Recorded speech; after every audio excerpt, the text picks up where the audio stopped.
सहारनपुर में झगड़ा हो गया, एक जगह थी हिंदुओं की, मुसलमानों ने कब्जा किया हुआ था,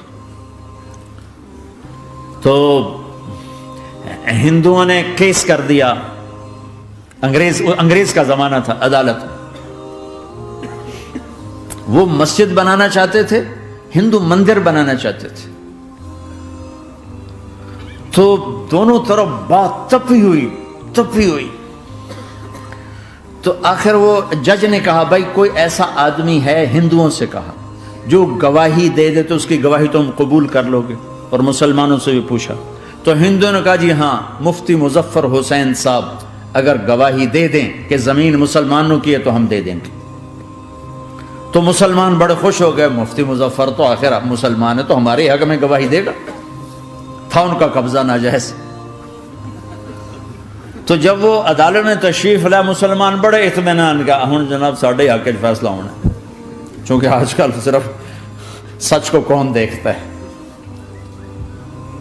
तो अंग्रेज जज ने पूछा, हाँ जी मुफ्ती साहब आप क्या कहते हैं? फरमाने लगे, देखो जज साहब, ये जमीन हिंदुओं की है और मुसलमानों ने कब्जा किया हुआ है। तो मुसलमानों ने गालियां निकालनी शुरू, वो यहूदियों वाला बन गया है ना, गालियां निकालनी शुरू कर दो। तो अंग्रेज जज ने कहा, आज मुसलमान हार गए और इस्लाम जीत गया। आज मुसलमान हार गए और इस्लाम जीत गया। अपनी हार मान के इस्लाम को जिता था, सच बोल के इस्लाम को जिता था। झूठ के साथी न बनो, सच के साथी। झूठ के कागज बनाकर कोई बेनिफिट हासिल न करो।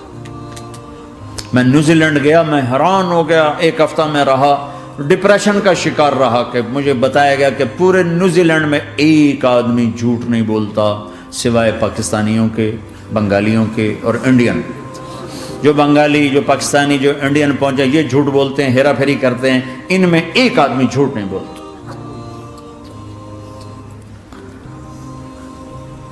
सच तो एक आलमी सिफत है, जो अल्लाह को नहीं मानता वो भी कहता सच बहुत आला चीज। और तुम्हें तो तुम्हारा नबी कह रहा है, अस्सिद्क़ु युंजी वल कज़िबु युहलिक, सच नजात देता है, झूठ हलाक करता है। आप तशरीफ ले जा रहे थे, आपको आवाज आई, या रसूल अल्लाह। आपने इधर उधर देखा, कोई नजर नहीं आया, फिर आवाज आई, या रसूल अल्लाह। फिर आपने देखा तो एक हिरनी आपको पुकार रही थी। हिरनी वो बंधी हुई रस्सी के साथ। तो आप उसके करीब गए, क्या हुआ? कहीं आपका साथी मुझे पकड़ के लाया है, मेरे छोटे छोटे बच्चे हैं, भूख से वो तड़प रहे होंगे, आप मुझे छोड़ दें, मैं उनको दूध पिला के वापस आ जाता हूं। अब वो पराई चीज है। तो आपने कहा, अगर तू वापस ना आई तो फिर? कहा, अगर मैं वापस ना आई तो अल्लाह मुझे आग में डाल दे, जहन्नम। तो आपने उसकी रस्सी खोल दी और खुद वहीं बैठ गए। वो दौड़ते दौड़ते पहाड़ों में गायब हो गए और आप वहीं बैठे रहे। कुछ देर के बाद आपने देखा वो पहाड़ से उतर कर आ रही थी। कहा, या रसूल अल्लाह, मैं हाजिर हो गई। तो आपने उसको रस्सी से बांध के वहीं खड़ा कर दिया और खुद वहीं बैठ गए। थोड़ी देर हुई तो वो आ गए शिकारी, जो ने शिकार किया था। तो आपने कहा, उनका नाम कोई नहीं मौजूद। तो आपने कहा, मेरे भाई, मेरी एक दरख्वास्त है, आप पूरी करेंगे? कहा, या रसूल अल्लाह, क्यों नहीं? कहा, ये हिरनी मुझे हदिया कर दो। कहा, या रसूल अल्लाह, सब कुछ आपका है। कहा, बस मुझे हिरनी चाहिए। कब ले लें। तो आपने उसकी रस्सी खोली। कहा, जा बेटी, अपने बच्चों के पास मौज कर। सच नजात देता है, झूठ हलाक करता है।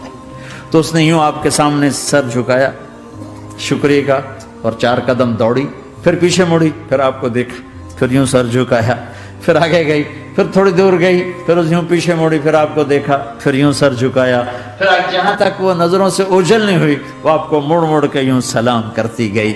सच तो एक हिरनी को नजात दे गया, तुम्हें नहीं देखा। तुम्हें किस पागल ने कहा झूठ बोल के पैसा बचाओ, झूठ बोल के कागज बनाओ, धोखे दे के पेपर बनाओ? अल्लाह के वास्ते इस हकारत वाली सोच से निकलो। इंसानियत पर दाग ना बनो, इनके कदरदान बनो जिन्होंने तुम्हें पासपोर्ट दिए, जिन्होंने तुम्हें तालीम के मौके दिए, तुम्हें हर शय मुयस्सर की और आखिरी मुमकिन हद तक तुम्हें जुल्म से बचाने की कोशिश की। محسن کے اوپر کیوں آئے تھے اس دیس میں؟ آئے ہو تو پھر دھوکے سے بچو. جھوٹ مسلمان کہیں بھی ہو دھوکے سے بچتا ہے.